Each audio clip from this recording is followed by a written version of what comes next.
சொந்த நிலத்தில் அகதியாகும் தமிழர்கள் நாம் தமிழர் கட்சியினுடைய சுற்றுச்சூழல் பாசறை நடத்துகிற உணர்வு எழுச்சி மிக்க இந்த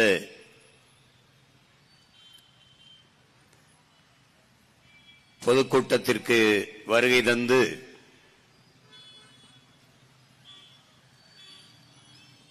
அமர்ந்திருக்கிற எங்களின் உயிரோடும் உணர்வோடும் கலந்து வாழ்கிற என் உயிர் சொந்தங்கள் அனைவருக்கும் என்னுடைய அன்பும் வணக்கமும்.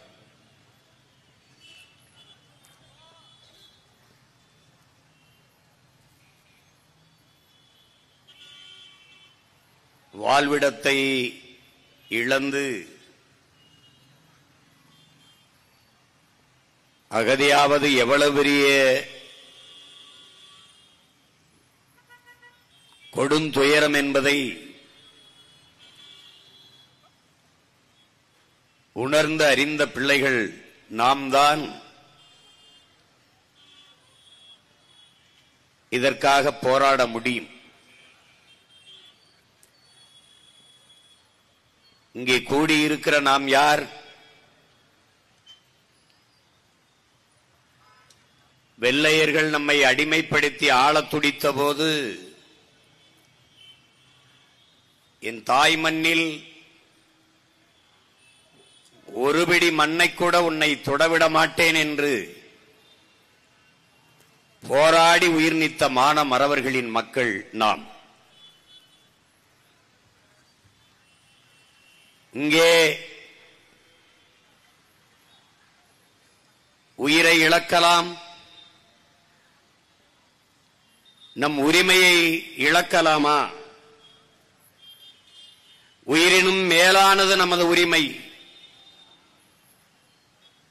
அடிமை வாழ்வினும் உரிமை சாவு மேலானது என்ற லட்சிய முழக்கத்தை முன்வைத்து தாய் மண்ணை மீட்க காக்க போராடிய நம்முடைய பாட்டன்கள் பூலித்தேவன், தீரன் சின்னமலை, வீர பெரும்பாட்டியார் வேலு நாச்சியார், அழகுமுத்துக்கோன், மாமன்னர்கள் மருதிருவர்கள், வீரன் சுந்தரலிங்கம், மன்னர் கட்டபொம்மன், பெரும்பிடுகு முத்தரையர், இப்படி பல்வேறு வீர வாரிசுகள். அதன் பிறகு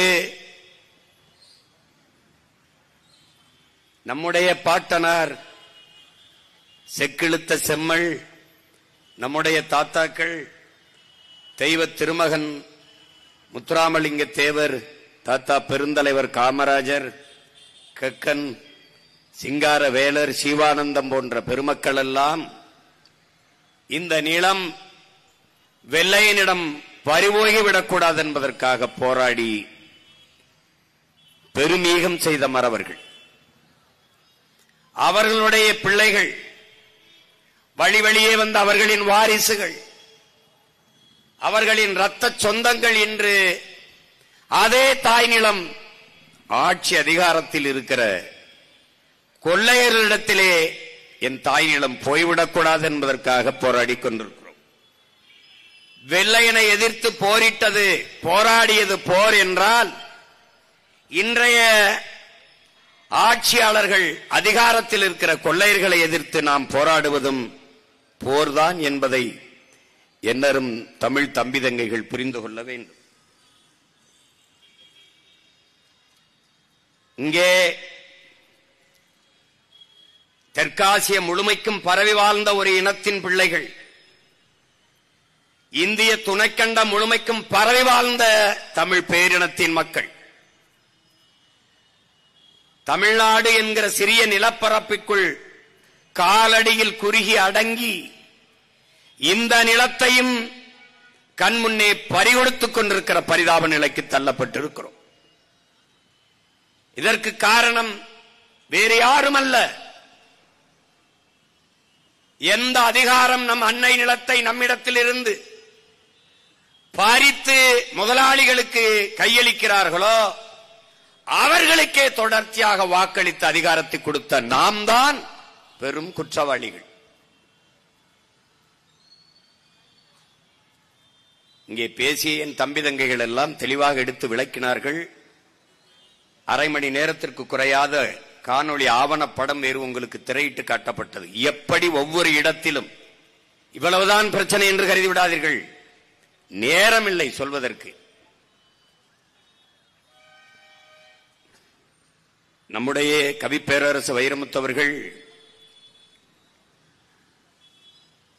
சொத்தை பிரிவதல்ல சோகம், சொந்தங்களை பிரிவதும் அல்ல சோகம், தான் பிறந்த மண்ணை பிரிவதுதான் உலகத்தில் மிகப்பெரிய சோகம் என்று பதிவு செய்கிறார்.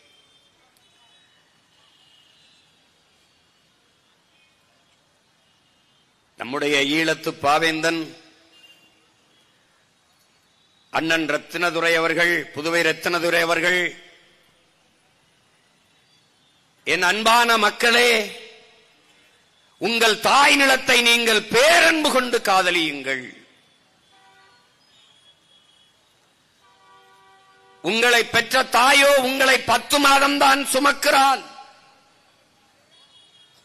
ஆனால் இந்த பூமி தாயோ உங்கள் வாழ்நாளின் கடைசி நொடி வரை சுமக்கிறாள்.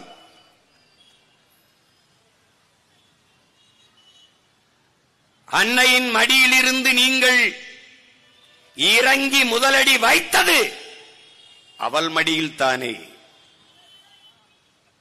இறந்த பிறகு புதைந்தோ எரிந்தோ சாம்பலாவதும் அவள் நெஞ்சில் தானே.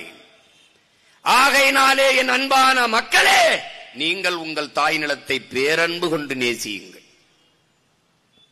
ஏனென்றால் நிலத்தை இழந்தால் பலத்தை இழப்பீர்கள், பலத்தை இழந்தால் இனத்தை இழப்பீர்கள். ஆதலினால் என் அன்பான மக்களே, நீங்கள் உங்கள் தாய் நிலத்தை பேரன்பு கொண்டு காதலியுங்கள்.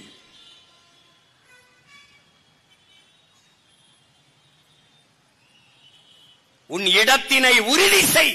இது என் இடம், இது என் நிலம் என்பதை உறுதி செய். உன் இனத்தை முன்னிறுத்து. இருக்க இடமற்றவன் அனைத்துலகம் பேச அருகதையற்றவன். நீ நிற்கவே இடமில்லை, நீ நிற்பதே உன் இடமில்லை என்றால் நீ அகதி, நீ நாடோடி. இதைத்தான் எங்கள் உயிர் தலைவன் மேதகவே பிரபாகரன் அவர்கள் நிலமற்ற இனமும் நிர்வாண உடலும் உலகில் அவமானகரமானது என்கிறார். அப்படி தாய் நிலத்திலேயே வாழ்விடத்தை இழந்து அகதியாக்கப்பட்டுக் கொண்டிருக்கிறோம். இதை என்னினும் இளைய என்னுயிர் தங்கைகள் தம்பிகள் புரிந்து கொள்ள வேண்டும்.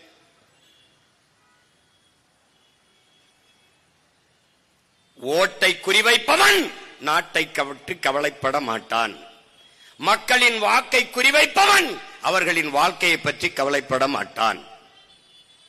திரும்ப திரும்ப உங்கள் பிள்ளைகள் பதிவு செய்கிறோம், நாங்கள் உங்களின் ஓட்டுக்கானவர்கள் அல்ல, இந்த நாட்டுக்கானவர்கள் என்பதை அறிவார்ந்த தமிழ் சமூக மக்கள் புரிந்து கொள்ள வேண்டும்.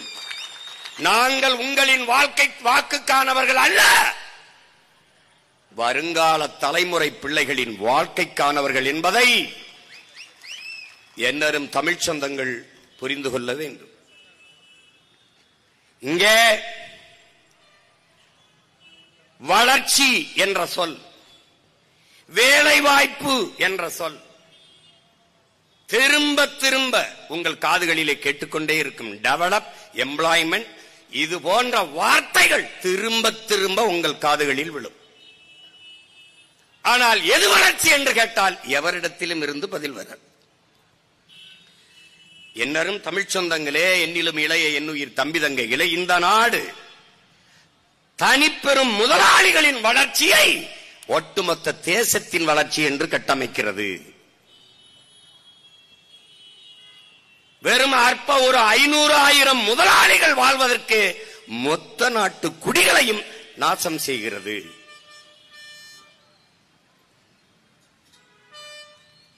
இங்கே வளர்ச்சி வளர்ச்சி இதை நுட்பமாக கவனிக்கணும். வளர்ச்சியை நோக்கி ஒரு நாடு போகிறது அப்படின்றால் ஒரு நாட்டின் குடிகளுக்கு அறிவை வளர்க்கும் கல்வி சரியாக சமமாக தரமாக தன் நாட்டின் குடிகளுக்கு அந்த அரசு கொடுக்கிறது.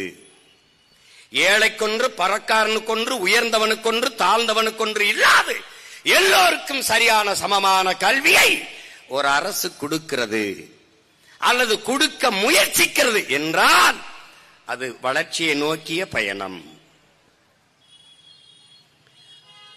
உயிர்காக்கும் மருத்துவம் அது மகத்தான சேவை, என் மக்களுக்கு தேவை என்ற நோக்கிலே ஏழைக்கொன்று பணக்காரனுக்கொன்று என்று இல்லாது இந்த நாட்டின் முதல் குடிமகன் இந்த நாட்டின் பிரதம அமைச்சருக்கு என்ன மருத்துவமோ அது கடைகோடி மனிதனுக்கும் கிடைக்கும் என்ற நிலையை உருவாக்குவது அது வளர்ச்சி. ஒரு நாட்டின் குடிகளுக்கு தவிச்ச வாய்க்கு தண்ணி தர முடியாது, தரமான குடிநீரை தர இயலாத அரசு அரசா தரிசா என்பதை அறிவார்ந்த என் தம்பி தங்கைகள் கேள்வி எழுப்பி பார்க்க வேண்டும்.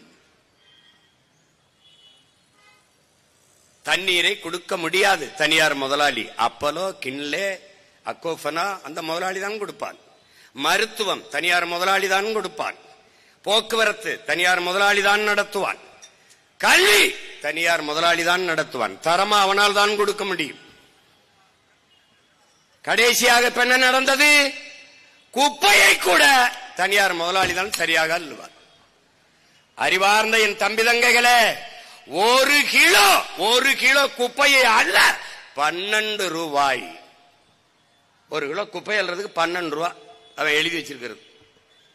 இந்த அரசு நடத்துற கழிவறை இருக்குல்ல, இந்த கழிவறை கழுவ 3 ரூபா செலவழிச்சா நல்லா கழுவிடலாம், பளிச்சுன்னு கழுவிடலாம். 350 ரூபா ஒரு கக்குச கழுவ.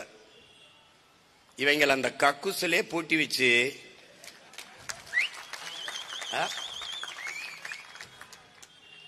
கக்குசு கழுவுறதுல களவாங்கிற பயில்கிட்ட போய் நீ ஓட்ட போட்டு நாட்டை கொடுத்தீங்கன்னா நாடு கக்குசா தானடா நாரும்.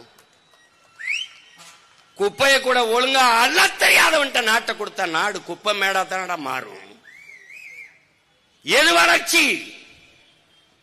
எது வளர்ச்சி? கொரோனா நேரத்திலே நாட்டின் நிதியமைச்சர் அம்மையார் நிர்மலா சீதாராமன் 80 கோடி ஏழைகளுக்கு 5 கிலோ அரிசி 2 கிலோ பருப்பு கொடுத்தோங்கிறாங்க.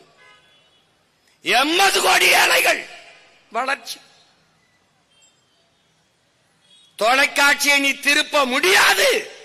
தொண்டு நிறுவனங்கள் இந்த குழந்தை பேர் குஷி, இவள் பூஞ்ச நோய்பட்டு கிடக்கிறாள், ஒட்டிய வயிறும் பஞ்சடைஞ்ச கண்ணும் வாடிய முகமுமாக குழந்தைகள் சவண்டு துவண்டு விழுவார்கள். ஏன்? உணவில்லை.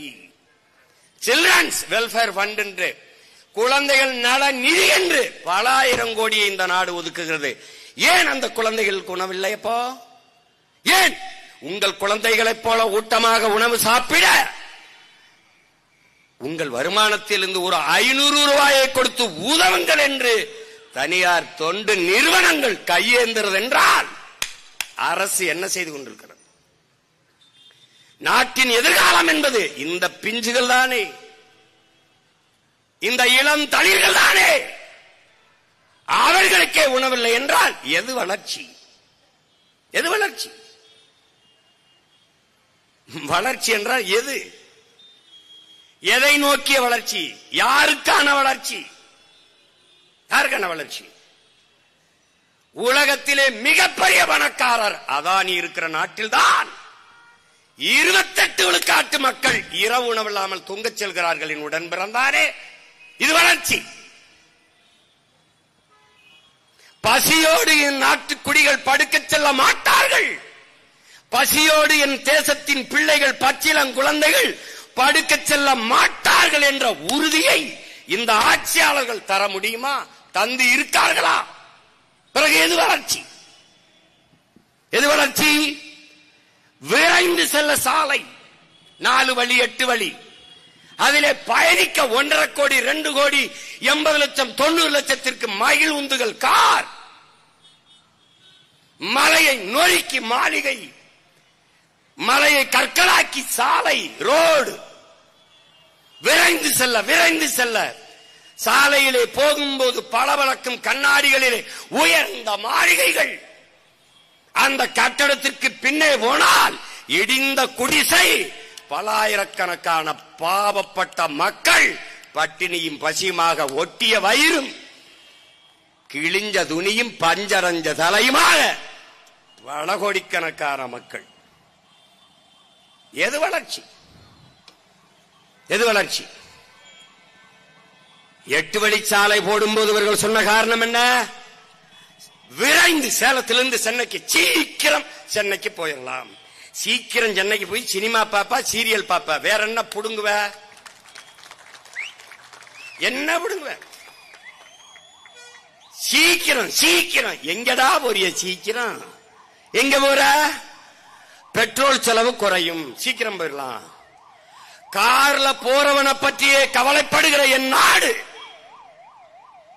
கார்ல போறவனுக்கு சோறும் நீரும் கொடுக்கிற உழவர் குடியை பற்றி ஏன் கவலைப்படவில்லை? அதான் கேள்வி. எது வளர்ச்சி? எது வளர்ச்சி? 5000 ஏக்கரிலே, 5369 ஏக்கரிலே ஏர்போர்ட் கட்டுவதல்ல வளர்ச்சி, ஏர்பூட்டி உழுவதுதான் வளர்ச்சி. பசி இல்லாத நாடு.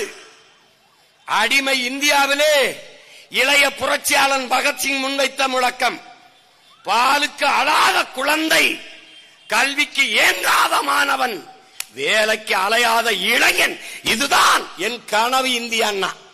அடிமை இந்தியாவிலே அவன் முன்வைத்த முழக்கம் இன்று வரை தேவைப்படுகிறது என்றால், விடுதலை பெற்று 79 ஆண்டுகளிலே நடந்தது என்ன? இந்த ஆட்சியாளர்கள் சாதித்தது என்ன? என்ன?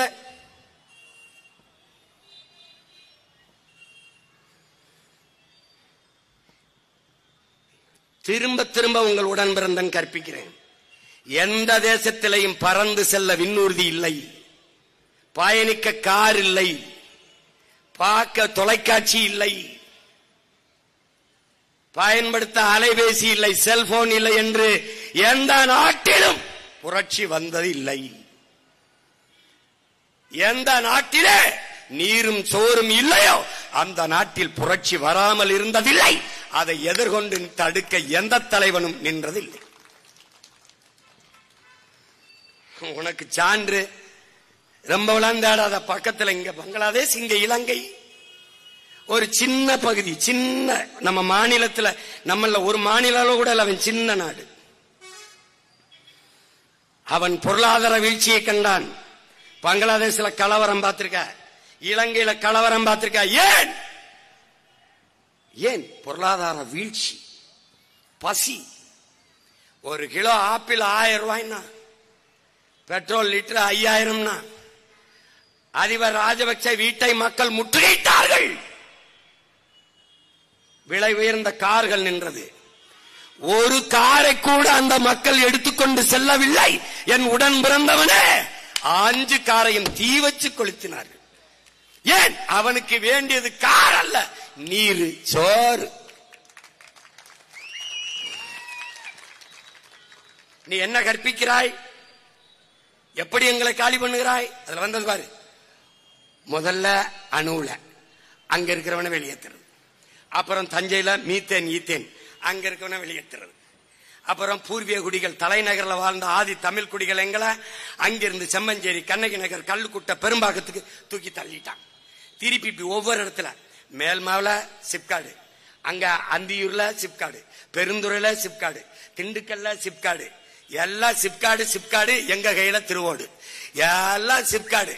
யாரு இந்த சிப்காட்டு முதலாளி? எந்த ஒரு புடுங்கி முதலாளி யாருக்கு தெரியும்? தெரியாது. யாருக்கு தெரியும் சொல்லு? உன் ஊபர் ஓலா முதலாளி அவன் தெரியாது, உன்னுடைய சுயி சுமோட்டோ முதலாளி அவன் தெரியாது. காற்றை வியாபாரம் பண்ணிக்கிட்டு இருக்காண்டா அந்த முதலாளி உன் கண்ணுக்கு தெரிய மாட்டான். எங்க இருக்கான்னு தெரியல. உன்னுடைய உழைப்பை, உன்னுடைய நிலத்தின் வளத்தை எல்லாவற்றையும் சுரண்டி கொண்டு போயிட்டு இருக்கான். 2000 ஏக்கர், 3000 ஏக்கர், 4000 ஏக்கர் என்று விளைநிலங்களை பறித்துக் கொண்டு வாழ்விடத்தில் இருந்து வெளியேற்றி பாரு. நெய்வேலி பழுப்பு நிலக்கரி பலாயிரக்கணக்கான ஏக்கர் விளைநிலத்தை பறிச்சுட்டு வாழ்விடத்திலிருந்து நம்ம மக்களை வெளியேற்றிட்டான். வீட்டுக்கு ஒருத்தனுக்கு வேலை தரோம்னா ஒருத்தனுக்கு வேலை கொடுக்கல, அங்கேயும் போய் நாங்க தான் போறோம். 299 பேரை வேலைக்கு எடுத்தது நெய்வேலி பழுப்பு நிலக்கரி மின்சார நிறுவனம். ஒருத்தன் கூட அதுல தமிழன் இல்ல. உன்னால நம்ப முடியாத நிலம் என்னது, வளம் என்னது, வேலை அவனுக்கு எப்படி கேட்க நாதி இல்லை. ஏன்? இந்தியன் திராவிடன் அதிகாரம் தமிழனுக்கு எதிரானது.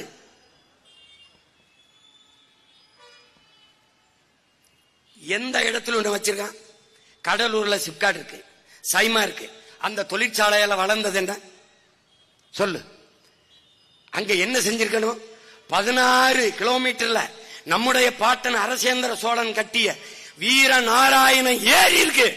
அதை தூர்வார துப்புள்ளாத இவர்கள் சைமா கொண்டு வரேன், சிப்காடு கொண்டு வரேன். ஏற்கனவே ஸ்பெஷல் எக்கனாமிக் சொன்னு சிறப்பு பொருளாதார மண்டலம் என்ற பேர்ல பலாயிரம் ஏக்கரை பறிச்சு முதலாளிகள் கொடுத்தான். ஒரே ஒரு கேள்வி கேட்கிறேன், ஒரு கேள்வி அண்ணன் கேட்கிறேன். இப்போ பரந்தூர்ல 5000 ஏக்கர்ல ஏர்போர்ட் கட்டிடுறான்.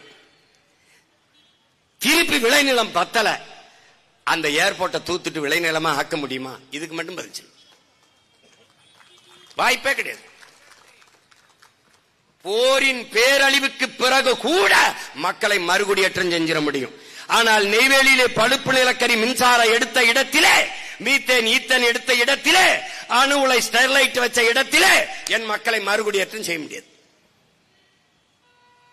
அப்ப சொந்த நிலத்திலேயே நான் நிலத்தை இழந்து அகதியாக்கப்படுறேன், வாழ்விடத்தை இழந்து ஏதிலியாக அகதியாக வெளியேற்றப்படுறேன், நிலமற்ற கூலியாக்கப்படுறேன். இவன் வளர்ச்சினே சொல்லுவான். என்ன வளர்ச்சி? இப்படி கேட்போம். சிப்காடு தொழிற்சாலை வந்துருதியா? சிப்காடு தொழிற்சாலை மேல்மாவில கட்டிட்டான். 2500 ஏக்கர் 3000 ஏக்கர் எடுத்து கட்டிட்டான். விளைநிலத்தை கட்டிட்டு எங்களுக்கு தற்சார்பு, எவனையும் சாராத வாழ்க்கை வேளாண்மை தான். நான் உழுவேன், வேளாண்மை செய்வேன், அதுல அறுப்பேன், வைக்கல என் மாட்டுக்கு போடுவேன், வைக்கல் சாணியை போடும், அதை கொண்டு நிலத்துல போடுவேன், உழுவேன், என் அரிசியை எடுத்துக்கிட்டு தவிடு அதுக்கு போடுவேன். எங்களுக்குள்ள ஒரு தற்சார்பு வாழ்க்கை, அதை காலி பண்றான். முதலாளிக்கு 2000 ஏக்கர் விளைநிலத்தை எடுத்து கொடுத்துட்டான். இப்ப தொழிற்சாலை வந்துருச்சு. தொழிற்சாலையில என்ன தயாரிப்ப உனக்கு தெரியாது. தொழிற்சாலை வர்ற கழிவை எங்க ஊத்துவ? என் நிலத்துல ஊத்துவ, என் குளத்துல ஊத்துவ, ஏரியில ஊத்துவ, ஆத்துல ஊத்துவ. அந்த தண்ணியை நான் குடிச்சிட்டு சாகணும். எப்படி? பாத்தியில தண்ணி என்ன நேரத்துல வருதுன்னு? இதே நெடுவாசல் கதிராமங்கலம், இதே தூத்துக்குடியில ஸ்டெர்லைட் இருந்த இடத்துல தண்ணி மஞ்சள் நிறத்துல வந்தது. மண்ணெண்ண மஞ்சள் நிறத்துல சோறை ஆக்கினால் எலுமிச்சஞ்சோறு மாதிரி வரும். நீ வா எண்ணூர் அனல் மின் நிலையத்துக்கு வா, அங்க இருக்கிற உலர் சாம்பல் பாரு. அங்க வாழுகிற மக்கள் காற்றை சுவாசிக்க முடியாது, சாம்பலைத்தான். ஏற்கனவே நீ சுவாசிக்கிறது காற்று இல்லை, கந்தக தூசி. கார் வெளியிடுகிற நச்ச ஆலைகள் வெளியிடுகிற புகையை சுவாசித்துக் கொண்டிருக்கிறார். பிறக்கும் போது குழந்தை புற்றுநோயோட பிறக்கிறது என்றால் தாயின் வயிற்றில் இருந்து வரும்போதே நோயோட வருகிறது. இதுல சிப்காட்ல என்னடா தயாரிப்பான்? Polythene, plastic. பிறந்த குழந்தையின் தொப்புள் கொடியிலே பிளாஸ்டிக் துகள்கள். வேணா இருக்கு வலைவெளியில போட்டு காட்டல, அடுத்த தடவை போட்டு காட்டுறேன். விந்த அணுக்களுக்குள்ளே பிளாஸ்டிக் துகள்கள். நான் சொன்ன பொய் சொல்றேன் அந்த பைத்தியக்கார பைய. இவன் எதுவுமே நான் பேசும்போது புரியாது, நான் போதிக்கும் போது உனக்கு புரியாது, பாதிக்கும் போதுதான் நான் சொல்றதும் உனக்கு புரியும். பிளாஸ்டிக் தயாரிப்பான். அந்த கழிவை கொண்டு நம்ம ஆத்துல ஊத்துவான், கிணத்துல ஊத்துவான், குளத்துல ஊத்துவான், குழிய தோண்டி ஆழ்குழாய் கிணறுக்குள்ள பூமிக்குள்ள ஊத்திட்டு போயிடுவான். நிலம் நஞ்சாயிரம், நீர் நஞ்சாயிரம். இந்த ஆழ கழிவு பாலாறு தண்ணி, காவிரி தண்ணி திறக்கும் போதெல்லாம் ஒரு ஆள் உயரத்துக்கு நுரையா தண்ணி வருதே, அப்படிதான் இதுக்கு முன்னாடி வந்துச்சா? தண்ணி வருதா, நுரை வருதா? இங்க இருக்கிற அமைச்சர்கிட்ட கேட்கறதுக்கு மக்கள் நிறைய சோப் போட்டு குளிச்சு விடுறாங்கன்ட்டான். இந்த மாதிரி அறிவாளிகளுக்கு ஓட்டு போட்ட கூட்டமே ஒண்ணு என்ன செய்யறது? தர்மாக்கோலை விடுறது, கடல்ல மீன் வளத்தை பெருக்கிறோம்னு சட்டியில மீனை வச்சு மீனுக்குள்ள கடலுக்குள்ள விடுறது. டே இவங்களெல்லாம் எங்கடா கண்டுபிடிப்பீங்க? தேடி தேடி பார்த்து ஓட்டு போடுறீங்கள நீங்க இவங்கள எப்படி?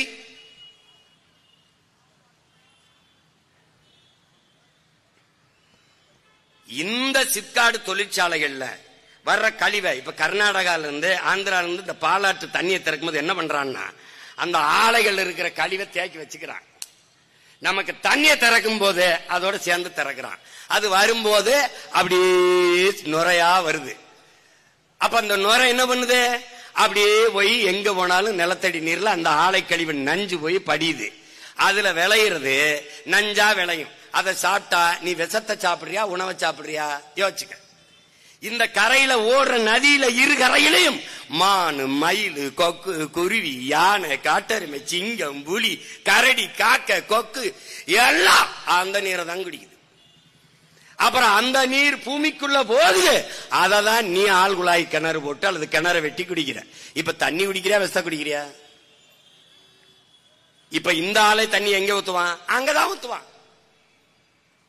போய் பாரு நொய்யலார என்ன பாடுபடுத்தி வச்சிருக்கான்னு போறா. போய் பாரு வைகையை போய் பாரு. வாடா என் ஊருக்கு வைகைக்கு வாடா, என்னோட வந்து பாரா. ஒண்ணும் கிடையாது உனக்கு, ஒண்ணுமே கிடையாது.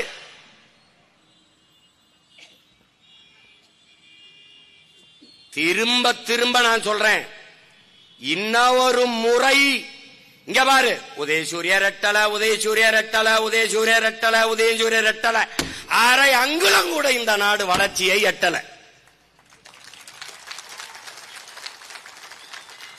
எல்லாம் புரிஞ்சுக்க தம்பி. அங்க மதுரையில் எல்லா ஊர்லயும் டிஃபன் பாக்ஸ் கொடுக்கறான். DMK tiffin box. என் தம்பி ஒருத்த கேட்டான், டிஃபன் இங்க இருக்கு, பாக்ஸ் டிஃபன் பாக்ஸ், டிஃபன் எங்க இருக்கு? எங்க விவசாயிக்கிட்டு இருக்கு. டிஃபன் எங்க இருக்கு? எங்க விவசாயிக்கிட்டு இருக்கு. தம்பி நீ ஏர்போர்ட் கட்டி பறப்பா தம்பி, கொஞ்சம் போவா தம்பி. அந்த பறக்கும் போது பறந்து போகும்போது வயிற்றுல பசிக்கும் தம்பி. தம்பி அதுக்கு சோறு பூமியில இருந்தா போகணும் தம்பி. எப்படி தம்பி? புரிஞ்சுக்கிருச்சா? நான் சொல்றது உனக்கு வேடிக்கையா இருக்கட்டே. சந்திர மண்டலத்துக்கு சந்திராயனை அனுப்புகிறோம். சந்திர மண்டலத்துக்கு சந்திராயனை அனுப்புங்க ஐயா. சயின்டிஸ்ட் ஐயா உங்களுக்கு சாப்பாடு எங்க சம்சாரிதாயா அனுப்பணுங்க. விண்வெளிக்கு விண்கலத்தை ஏறினார்கள். ஸ்ரீஹரி கோட்டாவில இருந்து விண்ணை நோக்கி விரைந்து பாய்ந்தது விண்கலம். விஞ்ஞானிக்கு சோறு எங்க அப்ப விவசாயி தான் ஊத்தணும் ராஜா. சாப்ட்வேர் இண்டஸ்ட்ரியில நம்பினவெல்லாம், மறுபடியும் சொல்றேன், சாப்ட்வேர் இண்டஸ்ட்ரியில வேலைனாலும் சாப்பிட்டு போய் தான் வேலை செய்யணும். இப்ப என் தம்பி அருள் சொல்றான்ல, ஏஐ வந்துருச்சு, நீ அதுக்கும் போயிடும். வேலைக்கு என்ன பண்ணுவ? இந்த வர்றா இந்த மகன் தான் வரணும் வேலைக்கு, வழியே கிடையாது நீ. அப்ப இந்த தொழிற்சாலையை வச்சு என்ன பண்ணுவ? இந்த தொழிற்சாலை கட்டளைனா வளர்ச்சிக்கு என்ன பண்ணுவ? வேலை வாய்ப்புக்கு என்ன பண்ணுவ? என்கிட்ட கேள், அப்படி கேள். இந்த பார், இப்போ சிப்காட் தொழிற்சாலை, சாம்சங் தொழிற்சாலை, ஹொண்டாய் தொழிற்சாலை, நோக்கியா தொழிற்சாலை, என்ன கிடைக்குது? வேலை. வேலைக்கு என்ன கிடைக்குது? சம்பளம். சம்பளத்தை வச்சு என்ன செய்வ? நல்லா 3 வேலை நல்லா சாப்பிடுவேன். சாப்பாடு எங்க இருந்து வரும்? இந்த கேள்விக்கு ஏற்ற பதில் இருக்கு தம்பி. பணத்தை சேமிப்ப, லட்ச லட்சமா கோடி கோடியா சேமிப்ப, வங்கியில போட்டு வைப்ப, வங்கி வட்டி தரும், சாப்பிட ரொட்டி தராது. விளங்கிருச்சா? அப்ப என்ன நீ புரிஞ்சுக்கணும், எந்த தொழிற்சாலையும் அரிசி பருப்பை உற்பத்தி செய்யாது, வெள்ளைப்பூண்டு வெங்காயத்தை விளைய வைக்காது, அதை நிலத்தில் இருந்துதான் விளைய வைக்கணும். இந்த அடிப்படை ஆய்வு உனக்கு இருக்கணும். இப்ப இந்த முதலாளி எல்லாம் இங்க எதுக்கு வந்து தொழிற்சாலை தொடங்கணும்? தமிழ்நாட்டு இளைஞர்கள் பாவம், தமிழ்நாட்டை வளர்த்து எடுக்கணும். படிச்சுட்டு நிறைய பல்லாயிரக்கணக்கில் வேலை வெட்டி இல்லாம இளைஞர்கள் இருக்காங்க. அவங்களுக்கு வேலை வாய்ப்பை கொடுத்து அவர்கள் வாழ்க்கை தரத்தை உயர்த்தும்னு வேளாங்கண்ணி மாதாண்ட வேண்டிக்கிட்டானா, இல்ல மாரியாத்தாட்ட வேண்டிக்கிட்டானா, இல்ல யாருக்கிட்ட? முதலாளி முதலீடு செய்வது லாப தேவைக்குத்தான், மக்கள் சேவைக்கு இல்லை என்பதை அறிவார்ந்த என் தம்பி தங்கள் புரிஞ்சுக்கணும். இப்ப இந்த அதிகாரம் யாருது? ஐயா எடப்பாடி, இது ஐயா ஸ்டாலின் இது, ஐயா மோடி இது, ஐயா மன்மோகன் சிங் இது, யார் இது? முதலாளிகளின் அதிகாரம் ஆபத்தானது. அதிலும் அந்த முதலாளிகளுக்கான தரகர்களின் அதிகாரம் மிக ஆபத்தானது. இப்ப நம்ம ஆளுக அவனே முதலாளியாவும் இருக்கான், தரகராவும் இருக்கான். இந்த 2 பேர்கிட்ட இந்த அதிகாரம் இருக்கு பாரு, பேராபத்தானது.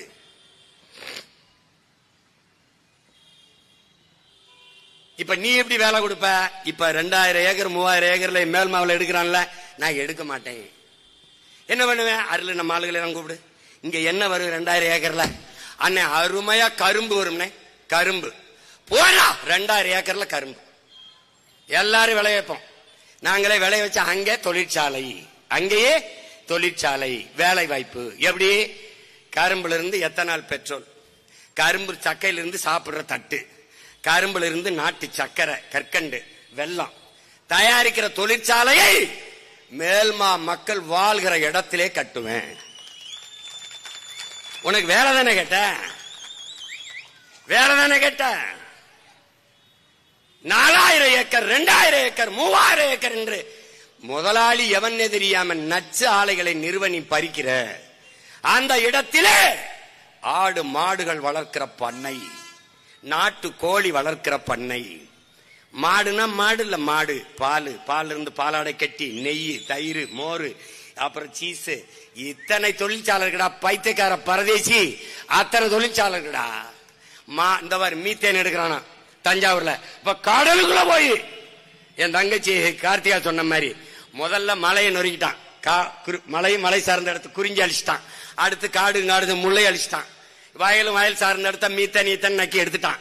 இப்ப கடலும் கடல் சார்ந்த இடத்துக்கு அங்க போய் என்ன பண்றான்? நெய்தல்ல போய் கடலுக்குள்ள மீத்தன் எடுக்கிறேன். நீ நல்லா ஆத்தாளு காப்பனுக்கும் பிறந்தவன், எடுத்துறா பாப்பா, எடுத்துருப்பா, எடுத்துரு நீ. ஏய், இந்த முச்சந்தில இருந்து கத்திக்கிட்டு இருக்க சீமானந்தனை நீ பாக்குற? இந்த இங்க பாரு, 36 லட்சம் 2 மடங்காங்கி 72 லட்சமா ஆச்சு. நீ செத்தாயிடா, நீ செத்தா. நீ நகரவே முடியாது. என்னை கேட்காம நீ கால் எடுத்துக்க முடியாது. நீ கையெழுத்து போடலாமான்னு என்னைய பார்க்கணும். அந்த நிலையை நான் உருவாக்குவேன். அதுக்கு தேவை வேலை செஞ்சுக்கிட்டு இருக்கேன். என் மக்களுக்கு ஒன்னே ஒண்ணு தாண்டா, கடைசியா கற்பனை சாமி என்னை காப்பாத்துன்னு. பிரபாகரன் மகன் என்னை விட்டு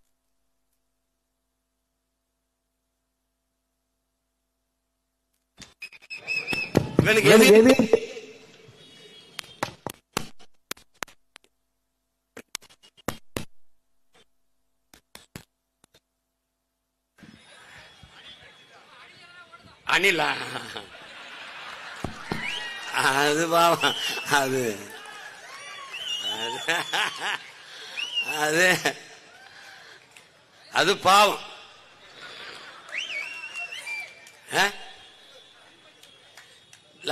அவங்களுக்கும் சேர்த்து அண்ணன் கத்திக்கிட்டு இருக்கு. அவங்க ஓடணும்னாலும் காடு வேணும், மலை வேணும்ல. இப்ப என்னன்னா, இப்ப மீத்தேன் என்ன செய்யறது சீமான்? மக்கிய இலைதள கழிவு, ஆடு மாட்டு கழிவு, கோழி கழிவு, மனித கழிவுல இருந்து எவ்வளவு வேணாலும் இந்த பயோகேஸ், இந்த உயிர் வழிங்கிற இந்த மீத்தேன் எடுத்துக்கொள்ள முடியும். அப்ப பூமியை தோண்ட வேண்டியதில்லை, கடலை தோண்ட வேண்டியதில்லை, அவ்வளவுதான்.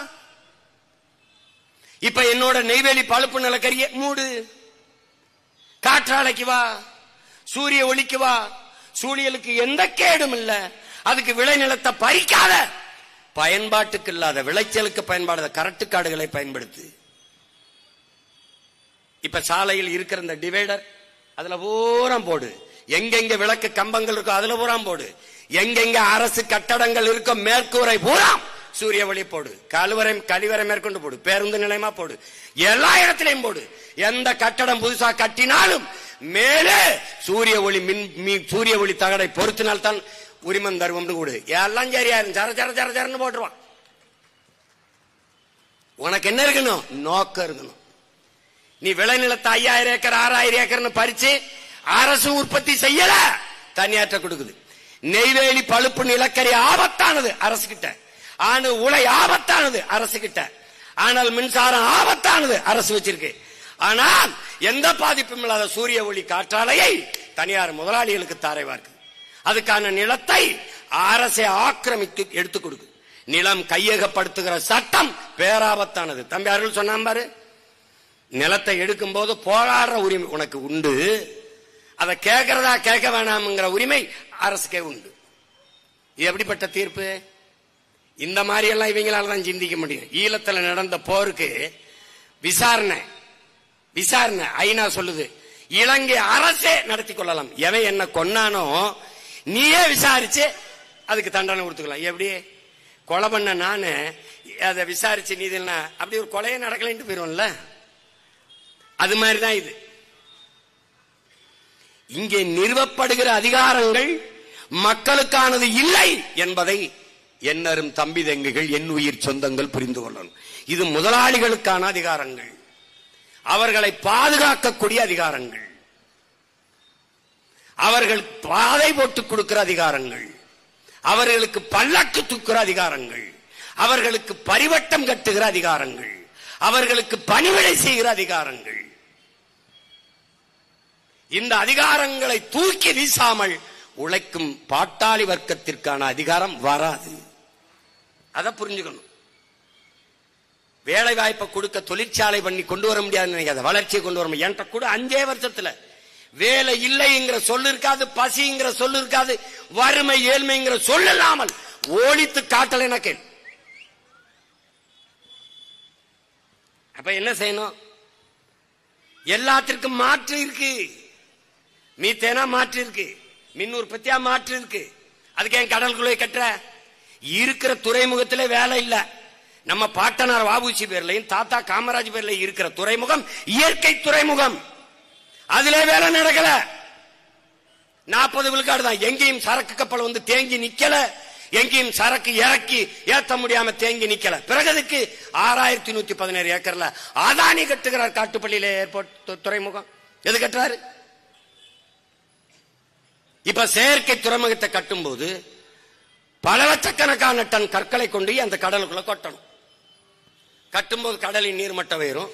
அந்த ஓரத்திலே இருக்கிற பவளப்பாறைகள், கடலுக்குள்ளே இருக்கிற காடு பவளப்பாறை, அரிதனும் அரிதான இயற்கையின் பெருங்கொடை. அதிலேதான் இறால், பெரிய பெரிய மீன்கள், அது இதெல்லாம் வந்து நண்டு எல்லாம் தங்கி முட்டையிட்டு குஞ்சு பிரிச்சு இனப்பெருக்கத்தை செஞ்சு போகும். அது அலையாத்தி காடுகள். இந்த பவளப்பாறைகளைத்தான் அது பயன்படுத்திக் கொள்ளும் இனப்பெருக்கத்துக்கு. அந்த பவளப்பாறை மேலே இவன் பல லட்சக்கணக்கான டன் கற்களை எங்கிருந்து எடுப்பான்? நம் பூமி தாயின் மாற அறுப்பா. ஏற்கனவே அறுத்துக்கிட்டு இருக்கான், எம் சாண்டு நிலவை கூட்டிக்கிட்டு இருக்கான். பல லட்சக்கணக்கான டன் மலைகளை அறுத்து கொண்டே கொட்டுவான். யாருக்கான லாபம்? அதானிங்கிற ஒரு முதலாளிக்காக என் கடலை கூறுபட்டு விற்கிறான்.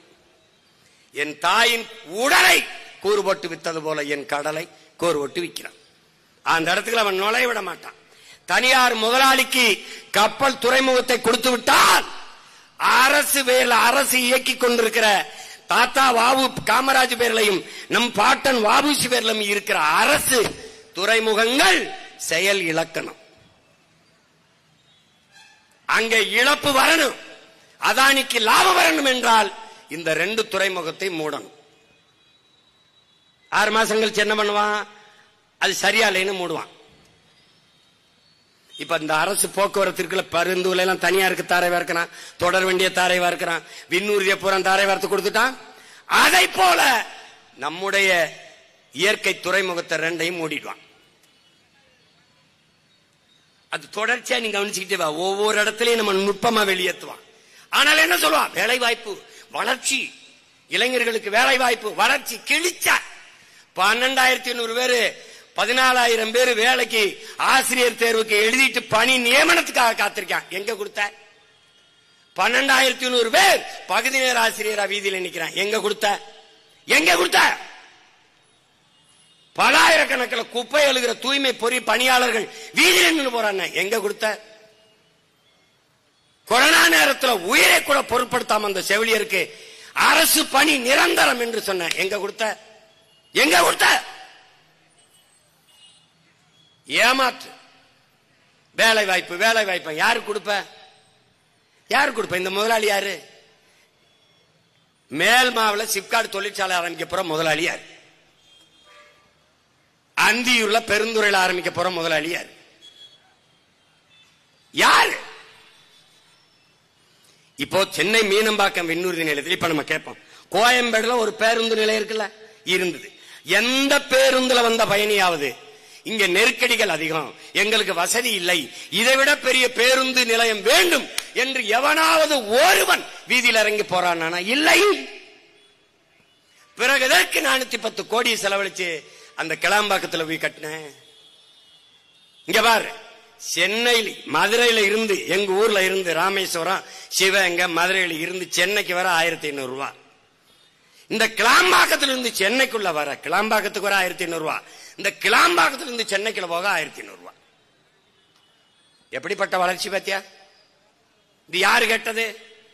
அந்த கோயம்பேட்டில் இருந்த பேருந்து நிலையமே போதும், அது தேவை.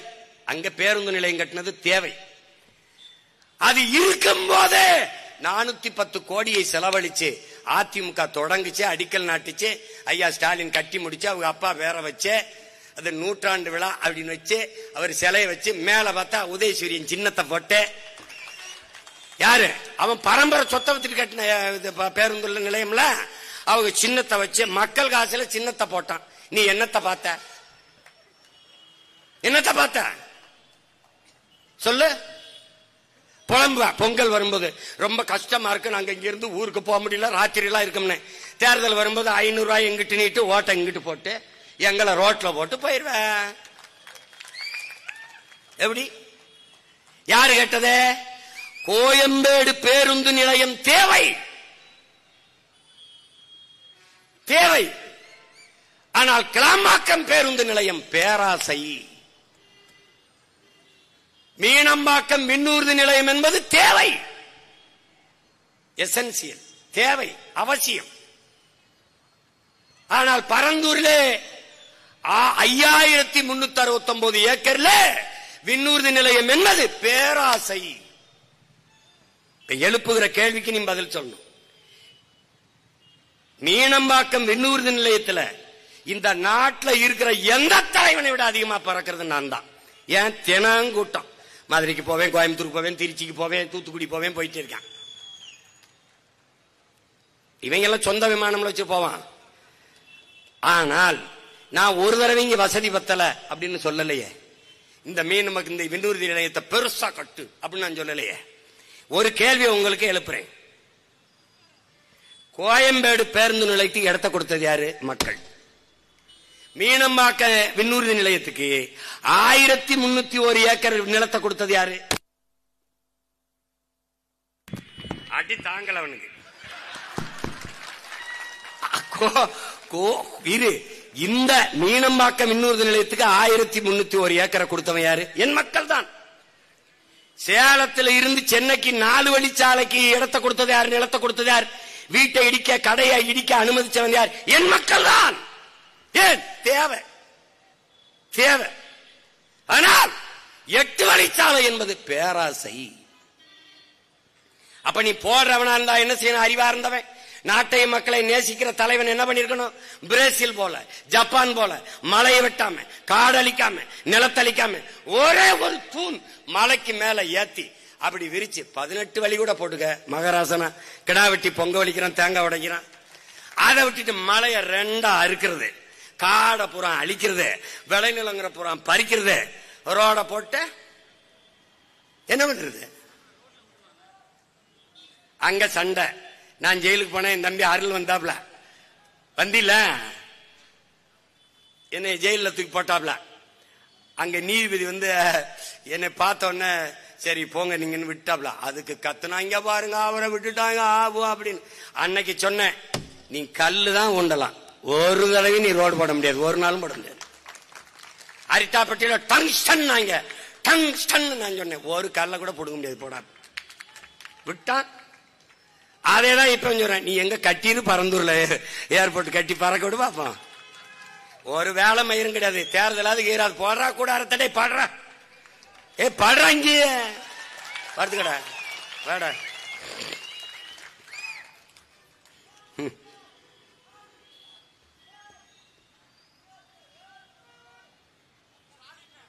ஸ்டாலின் அவர் பாவம். ஆமாமா, ஒருத்தன் டிவி விற்கிறான், ஒருத்தன் சாராயம் விற்கிறான். இவங்களை சமாளிக்க பெரும்பாடா இருக்கு. என்ன அப்ப நீங்க நுட்பமா கவனிங்க. இங்க பாருங்க, இப்படிதான் உங்களுக்கு சொல்லணும். இதுல எல்லாம் விளைநிலங்கள்லாம் எவ்வளவு பறிபோதுன்னு சொல்லிட்டான் பாருங்க. 1301 ஏக்கர்ல விண்ணூர்தி நிலையம் மீனம்பாக்கம் இருக்கு. அதுல 2,24,00,000 பேரு ஏறி இறங்கி பயணிக்கிறான் ஒரு ஆண்டுக்கு. அதுல 428 விண்ணூர்தி பறக்குது, ஒரு நாளைக்கு பறந்து போகுது இறங்கி. இதுல எந்த இடையூறும் இல்ல. இப்ப என் தம்பிக்குமா சொன்ன மாதிரி அங்கேயே இடம் இருக்கு, விரிவாக்கம் இருக்கு. இப்போ சர்வதேசத்துக்கு பறந்து போறதுக்கு அங்கேயும் விரிவாக்கம் இருக்கு. திருச்சியில இருக்கு, தூத்துக்குடியே பண்ணியாச்சு, கோயம்புத்தூரை பண்ணியாச்சு. எல்லாம் அதான் கொஞ்சம் கொஞ்சம் விரிவாக்கம் பண்ணாலே போதும். இங்க 5000 ஏக்கரை பறிக்க வேண்டியது இல்ல. அப்படியே நீ தனியா பன்னாட்டுக்கு பறக்கணும்னா நீ சொல்லிருக்க 1972 ஏக்கர் அரசுக்கு சொந்தம்னு, அதுல கட்டி பற. இங்க வர மீனம்பாக்கத்துக்கு வர எனக்கு 1 மணி நேரம் என் வீட்டுல இருந்து.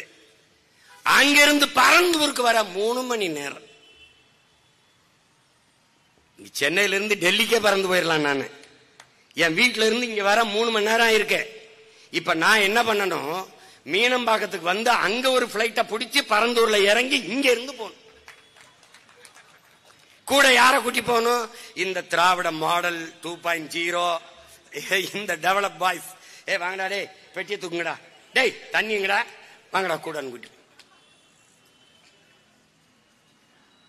அங்க நியூயார்க்ல லாகுவார்டியாங்கிறதுல 680 ஏக்கர்ல தான் ஏர்போர்ட். 680 ஏக்கர்ல. இத நல்லா கவனிங்க. சென்னையில் இருக்கிற விண்ணூர்தி நிலையத்திலிருந்து இது பாதிதான், 680 ஏக்கர். 3,35,00,000 பேர் பயணிச்சு போய் இறங்குறான். 967 விண்ணூர்தி பறந்து இறங்கி போகுது. அவன் எந்த நெருக்கடியும் அவன் சொல்லல.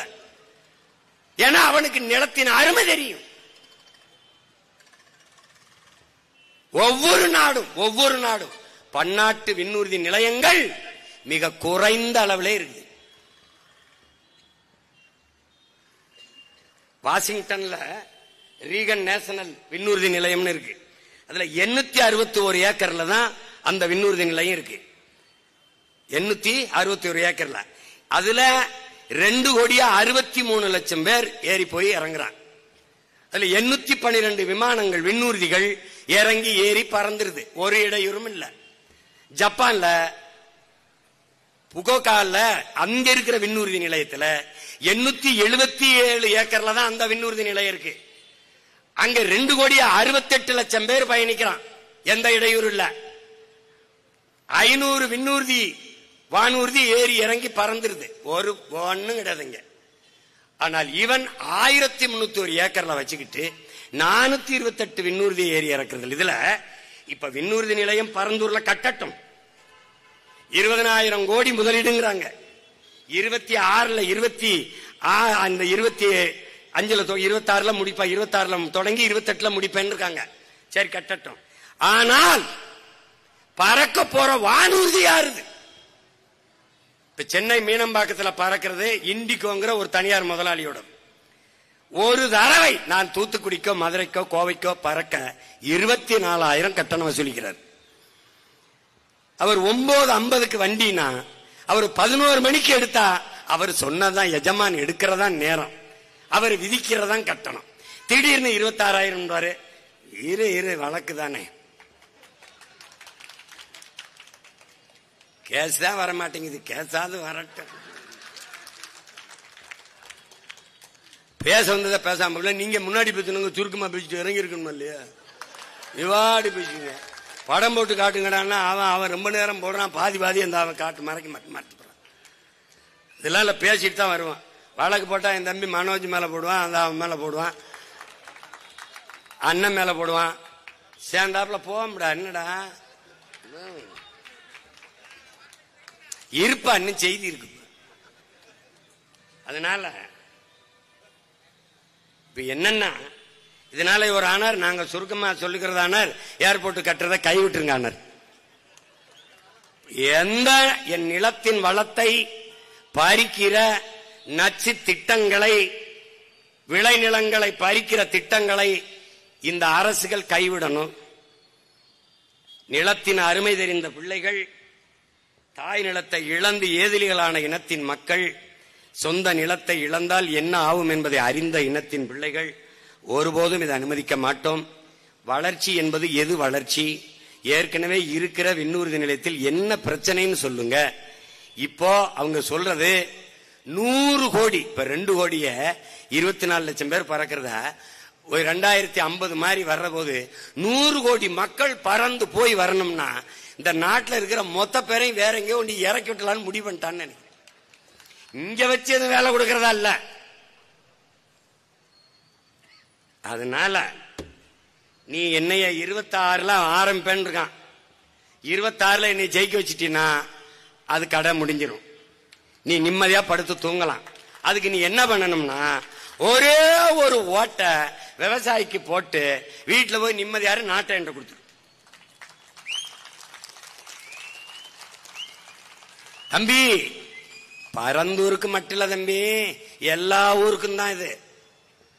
அண்ணன் விவசாயத்துல பிரச்சனை என்ன, அண்ணன் மீன் பிடிக்க போல என்ன பிரச்சனை என்ன, அண்ணன் வாத்தியாருக்கு வேலை இல்லைன்னா எதா இருந்தாலும் ஒரே தீர்வு தான்.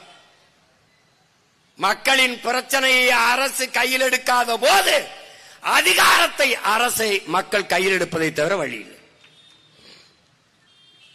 அதை புரிஞ்சுக்கிட்டு வேலை செய்யணும். இந்த இப்ப நேரம் இல்லை, இந்த மறுபடியும் மலைகளின் மாநாடு இருக்கு. அப்புறம் 14ஆம் தேதி கோயம்புத்தூர்ல இருக்கு, கோயம்புத்தூர்ல இருக்கு, அங்க கூட்டம் இருக்கு. அப்புறம் கடலம்மா மாநாடு இருக்கு, தண்ணீர் மாநாடு இருக்கு, டிஎன்பிசி மாணவர்கள் எழுதினவனுக்கு போராட்டம் இருக்கு. தினம் வேலை தான், தினம் வேலை தான். வண்டியிலே தலையணை எல்லாம் வச்சுக்கிட்டோம், அங்கே அடுப்பு கிடுப்பு வச்சுக்கிட்டோம், அங்கே ரொட்டியை கிட்டியே சுட்டு தின்னுக்கிட்டு போறதுல இங்க என்னப்பா பிரச்சனை, சத்த நிற்பாட்டுப்பா போடுப்பா அப்படின்னு போராடிட்டு இருக்கோம். அது மாதிரி இப்ப என்னரும் சொந்தங்களே, கொஞ்சம் கொஞ்சமா நம்ம விளை நிலங்களை, வாழ்விடங்களை இழந்து இழந்து தாய் நிலத்திலே அகதியாக்கப்பட்டு கொண்டிருக்கோம் என்கிற புரிதல் உங்களுக்கு வரணும். இந்த மண்ணிலே காஞ்சிபுரத்திலே என்னுடைய 26 சட்டமன்ற தேர்தலிலே என்னுடைய அன்பு தங்கை, பெருமைக்குரிய மகள், நம்முடைய தாத்தா முத்தமிழ் காவலர் கியாபே விஸ்வநாதம் அவர்கள் தமிழுக்கும் தமிழருக்கும் அதன் உரிமைக்கும் இறுதி மூச்சு வரை உழைத்த பேரறிஞர் பெருந்தகை. தமிழ் தேன் சொட்டு மொழியடா, தமிழ் தேன் சொட்டு மொழியடா, படித்தேன், உழைத்தேன், கொடுத்தேன், ரசித்தேன், பார்த்தேன், சிரித்தேன் என்று பேசிக்கொண்டே இருக்கிறார். அப்படி தேன் தேன் தேன் தேன் என்று தேன் சொட்டும் மொழியடா என் தமிழ் என்று மொழிந்த நம்முடைய முதுபெரும் அறிஞன் முத்தமிழ் காவலர் தாத்தா கியாபே விஸ்வநாதன் அவருடைய அன்பு பேத்தி என் தங்கை வெற்றி செல்வி அவர்களை இந்த களத்தில், இந்த நிலத்தில் வேட்பாளராக உங்கள் மகன் நிறுத்துகிறேன். என் அன்பு சொந்தங்களே, என் தங்கை வெற்றி செல்வியை வெற்றி செல்வியாக ஆக்கி சட்டசபைக்குள் நுழைய வையுங்கள். உங்கள் பிரச்சனையை உங்கள் மகன் பேச வேண்டியதில்லை, உங்கள் மகள் என் தங்கை பேசுவாள். அவளுடைய வெற்றி என்பது தமிழ் பேரினத்தின் வெற்றி. நம் தாத்தா கியாபே விஸ்வநாதருக்கு தமிழ் தன்மானமிக்க தமிழ் மக்கள் செலுத்துகிற வெற்றி, அவர்களுக்கு காணிக்கையாக்குற வெற்றி என்பதை கவனத்தில் வையுங்கள். நாம் நிலத்தை இழந்தால் பலத்தை இழப்போம் என்பதை கவனத்தில் வைத்துக் கொண்டு, இது ஒரு சின்ன ஒரு தொடக்கம்தான்.